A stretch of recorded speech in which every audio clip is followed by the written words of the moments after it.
मेरे पास इस चैप्टर के कलरफुल और शॉर्ट नोट्स हैं जो कि आपको एग्जाम में बहुत मदद करेंगे और क्वेश्चन यहीं से बनते हैं इसके अंदर। अगर आप चाहते हैं कि इसमें से अपन इस चैप्टर के अपन कुछ इंपॉर्टेंट क्वेश्चन को सोल्व करें तो मुझे कमेंट बॉक्स में जरूर बताना, अपन नेक्स्ट वीडियो में उनको अपन सोल्व करेंगे। चलो शुरू करते हैं। पहला टॉपिक है अपने पास रासायनिक अभिक्रिया या फिर केमिकल रिएक्शन किसे कहते हैं, ये क्या होती है। जब एक या एक से अधिक पदार्थ आपस में क्रिया करके नए गुणधर्म वाले पदार्थ का निर्माण करते हैं उसे रासायनिक अभिक्रिया कहते हैं। इसकी पहचान कैसे कर सकते हैं अपन, उसमें क्या क्या होगा। पहले अवस्था में परिवर्तन है कि उसकी अवस्था कौन सी है, द्रव अवस्था है, गैस अवस्था है या फिर ठोस अवस्था है, उसमें परिवर्तन होगा। दूसरा रंग में परिवर्तन होगा, जो रंग है उससे अलग रंग का पदार्थ बनेगा, जब उत्पाद बनेगा। गैस का निष्कासन होगा, जब दो पदार्थों की अभिक्रिया करवाते हैं तो क्या होगा, उसके अंदर गैस का निष्कासन भी होगा, ये भी एक उसके अंदर चेंजेस होता है। और अपने पास लास्ट है ताप में परिवर्तन, उसके टेम्परेचर बढ़ता है। उदाहरण के लिए भोजन का पचना, लोहे पर जंग लगना, मैग्नीशियम रिबन का दहन, ये सभी क्या है, रासायनिक अभिक्रिया के उदाहरण है। ये सभी क्या है, रासायनिक अभिक्रिया के उदाहरण है। अगला टॉपिक अपने पास रासायनिक समीकरण, केमिकल इक्वेशंस क्या होती है।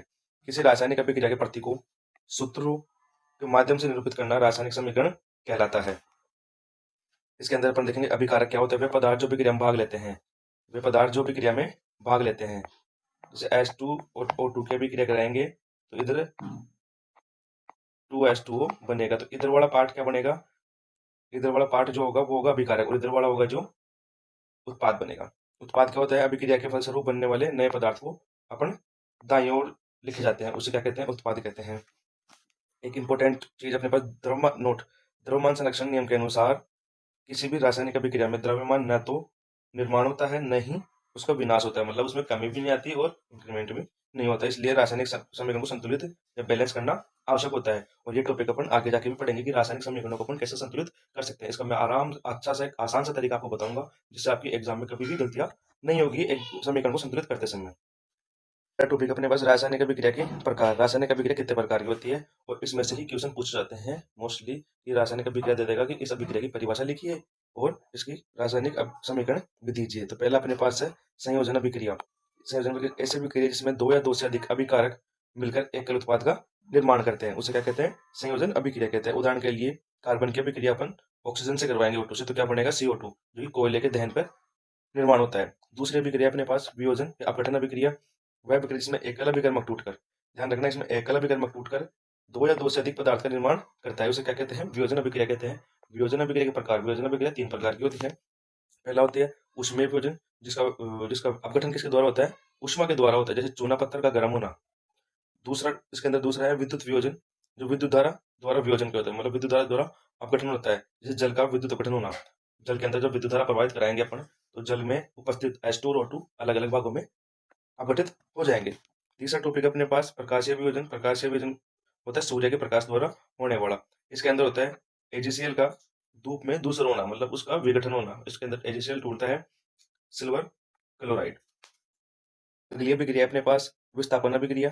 विस्थापन अभिक्रिया किसे कहते हैं, विस्थापन अभिक्रिया होती है ऐसे अभिक्रिया इसमें एक अधिक अभिक्रियाशील तत्व अपने से कम अभिक्रियाशील तत्व को उसके यौगिक से विस्थापित कर देता है। जैसे उदाहरण के लिए समझे अपन, ये Fe आयरन है और आयरन की अभिक्रिया अगर अपन कॉपर सल्फेट से कराएंगे तो कॉपर सल्फेट में कॉपर कम अभिक्रियाशील है कंपेयर टू आयरन से, तो आयरन क्या करेगा, इसको इसके स्थान से विस्थापित, इसके स्थान से विस्थापित करके इसके यौगिक से हटाकर इसको बाहर भेज देगा और खुद इसके स्थान पर आ जाएगा, क्योंकि यहाँ पर आयरन अधिक क्रियाशील है कॉपर से। अभिक्रिया प्रमुख द्विविस्थापन अभिक्रिया, ऐसे अभिक्रिया जिसमें अभिकारकों के बीच आयनों का आदान प्रदान होता हो उसे कहते हैं द्विविस्थापन अभिक्रिया। ऐसे अभिक्रिया जिसमें अभिकारकों के बीच आयनों का आदान प्रदान होता हो, जैसे इधर अपने पास सोडियम सल्फेट है और बेरियम क्लोराइड है, तो इन दोनों की अभिक्रिया करेंगे तो ये दोनों क्या करेंगे, आपस में आयनों का एक्सचेंज करेंगे। तो इसके अंदर इधर इस साइड उत्पाद में बनेगा बेरियम सल्फेट और इधर बन जाएगा सोडियम क्लोराइड। अगली अभिक्रिया अपने पास अपचयन व उपचयन अभिक्रिया किसे कहते हैं। अपचयन अभिक्रिया में क्या होता है, ऑक्सीजन की वृद्धि होती है और हाइड्रोजन का ह्रास होता है, मतलब हाइड्रोजन की कमी होती है और ऑक्सीजन की क्या होती है, वृद्धि होती है। और अपचयन अभिक्रिया में क्या होता है, ऑक्सीजन का ह्रास होता है और हाइड्रोजन की वृद्धि होती है, उल्टा होता है इसके अंदर। जब ये दोनों अभिक्रिया साथ साथ हो तो उसे रेडॉक्स अभिक्रिया कहेंगे। जब अपचयन व उपचयन अभिक्रियाएं दोनों साथ साथ होंगी तो अपन उसको कहेंगे रेडॉक्स अभिक्रिया। अगला टॉपिक है अपने पास हमारे दैनिक जीवन में ऑक्सीजन के प्रभाव क्या है। पहला है संक्षारण, क्या होता है, जब कोई धातु नमी अम्ल या वायु के संपर्क में आती है तो वह धीरे धीरे नष्ट होने लगती है, जैसे लोहे पर जंग लगना आदि। चांदी का काली होना, कॉपर के ऊपर हरे रंग की परत चढ़ना, ये सभी संक्षारण के क्या है, उदाहरण है। इनसे बचाव के उपाय भी अपने पास है। इनके बचाव के उपाय क्या है? पेंट करना, तेल लगाना, एसिड लेपन करना, ये सभी इसके क्या है अपने पास, बचाव के उपाय हैं। यहाँ से क्वेश्चन बनता है संक्षारण किसे कहते हैं, संक्षारण से बचने के उपाय लिखो। टॉपिक अपने पास विकृत गंधिता क्या होता है? वसायुक्त एवं तेलीय खाद्य पदार्थ, वसायुक्त और तेलीय खाद्य पदार्थ वायु के संपर्क में आने पर ऑक्सीकृत हो जाते हैं, जिससे उनका स्वाद और गंध बदल जाती है, जिससे उनके स्वाद और गंध का परिवर्तन आ जाती है। इससे बचाव के लिए क्या करेंगे अपन? इससे बचाव के लिए करते हैं नाइट्रोजन गैस का उपयोग करते हैं, जैसे चिप्स के पैकेट में नाइट्रोजन गैस डाली जाती है, या फिर वायुरोधी बर्तन जिसके अंदर वायु प्रवेश ना हो सके। पांचवा अपने पास तापमान के आधार पर अभिक्रियाएं। तापमान के आधार पर अभिक्रिया दो प्रकार की होती है, ऊष्माक्षेपीय अभिक्रिया, ऊष्माशोषी अभिक्रिया। ऊष्माक्षेपीय अभिक्रिया क्या कहते हैं? जिसमें ऊष्मा बाहर निकलती है, जिसे श्वसन प्राकृतिक गैस का दहन है। श्वसन और प्राकृतिक गैस, श्वसन, ये भी यहाँ से क्वेश्चन बनता है 1 नंबर का विशुद्ध का, ये आया हुआ भी बोर्ड एग्जाम में कि श्वसन एक प्रकार की अभिक्रिया है, तो उसमें ऑप्शन दे के रखता है, तो आपको यहाँ पे ध्यान रखना है। श्वसन में एक प्रकार की ऊष्माक्षेपीय अभिक्रिया होती है। ऊष्माशोषी अभिक्रिया किसे कहते हैं? जिसमें ऊष्मा का अवशोषण होता है, ऑब्जर्व होता है। प्रकाश संश्लेषण और वियोजन अभिक्रिया सभी किस्म होती है ऊष्माशोषी अभिक्रिया में होती है। अपने पास यहाँ पे कुछ महत्वपूर्ण रासायनिक अभिक्रियाओं के उदाहरण हैं, जिनको अपन देखेंगे। पहला अपने पास है संयोजन अभिक्रिया।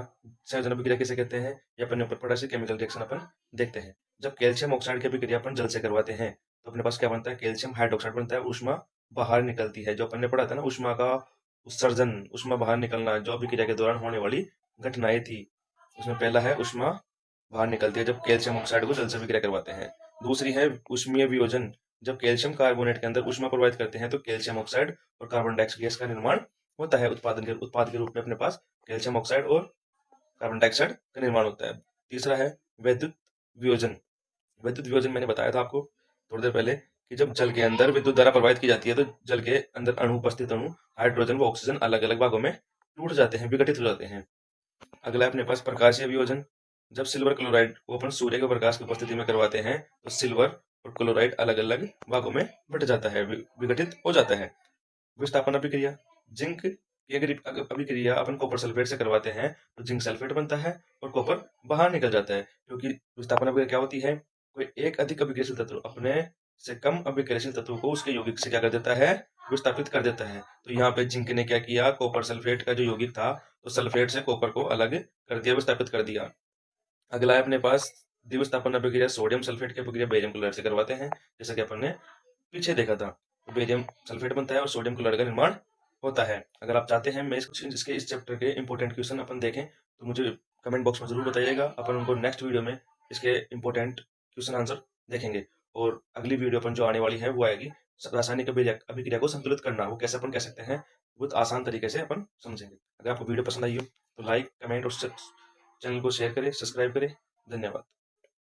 मिलते हैं नेक्स्ट वीडियो में।